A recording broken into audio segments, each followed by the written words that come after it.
Di bambu-bambu ya, motongnya pakai ini gergaji. Di Jepang gergajinya kayak gini, dipotong kayak gini ya. Nah ini yang udah tak potongin, ini ntar dia ambil ke atas, di bawah dijual. Tahu nggak, kalau ternyata ada orang Indonesia yang punya pekerjaan unik banget di Jepang. Bukan jadi perawat lansia, bukan juga kerja di pabrik, bukan di pertanian sayur, dan bukan juga di konstruksi. Pekerjaannya adalah penebang bambu. Iya, kamu nggak salah dengar. Bukan konten, bukan simbolik, bukan sekedar bantu-bantu, tapi benar-benar kerja sebagai penebang bambu di Jepang. Dan ini menarik banget, karena selama ini kalau kita dengar kata kerja di Jepang, yang kebayang pasti hal-hal itu lagi. Kerja pabrik, perawat lansia, pertanian, perikanan, atau magang. Jarang banget yang kebayang kalau ada orang Indonesia yang tiap hari hidupnya dihabiskan buat masuk ke hutan bambu, megang golok atau alat potong, berhadapan langsung sama batang-batang bambu yang tinggi, keras, berat, dan kelihatannya sepele. Tapi ternyata nggak sesimpel itu. Ini salah satu realita kerja di Jepang. Perbedaan ekspektasi dan kenyataan, dan pelajaran penting soal dunia kerja hari ini. Kalau kita tarik sedikit ke belakang, sebenarnya orang Indonesia yang kerja di Jepang itu jumlahnya nggak sedikit. Mayoritas masuk lewat jalur program magang, visa kerja tertentu, atau sekarang yang makin ramai, visa pekerja keterampilan khusus. Dan bidangnya yang paling umum itu perawatan lansia.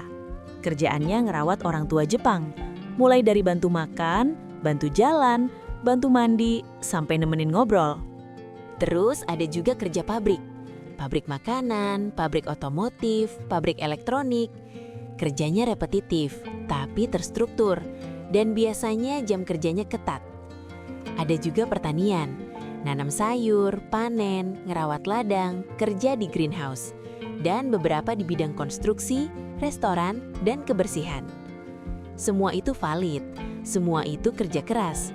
Tapi jarang banget kita dengar ada orang Indonesia yang kerjanya bersentuhan langsung sama pekerjaan tradisional Jepang. Nah, disinilah pekerjaan memotong bambu ini jadi menarik.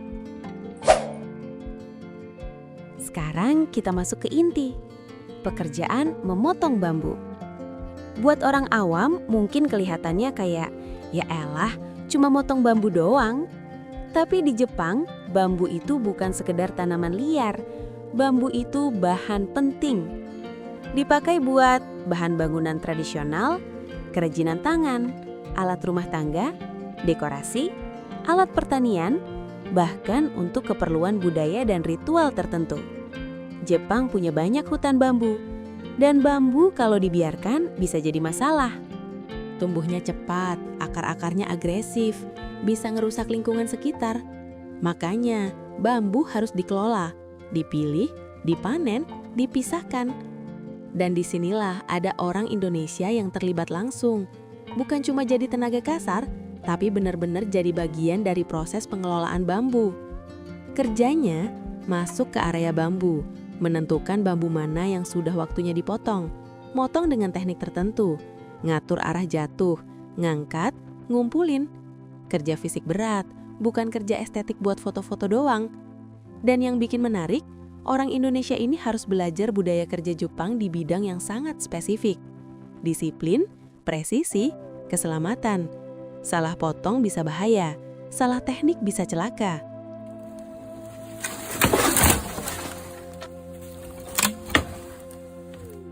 Bambu-bambu yang dipotong itu nggak asal ditebang, ada tujuannya. Sebagian dipakai buat bahan bangunan tradisional. Ada juga yang dipakai buat keperluan pertanian, ajir tanaman, alat penyangga. Dan ada yang dipakai untuk event budaya, festival, upacara, dekorasi musiman. Artinya, pekerjaan ini bukan kerja random. Ini bagian dari ekosistem budaya dan ekonomi Jepang. Dan orang Indonesia yang sering dianggap cuma cocok di kerja kasar tertentu, ternyata bisa juga masuk ke ranah kerja yang unik dan spesifik kayak gini. Sekarang kita bahas realitanya. Kerja di Jepang itu nggak seindah yang sering muncul di media sosial. Realitanya capek banget. Jam kerja panjang, disiplin tinggi, standar kerja ketat. Kerja memotong bambu itu panas, dingin, lembab, kadang hujan, fisik terkuras. Belum lagi soal bahasa, budaya, kesepian.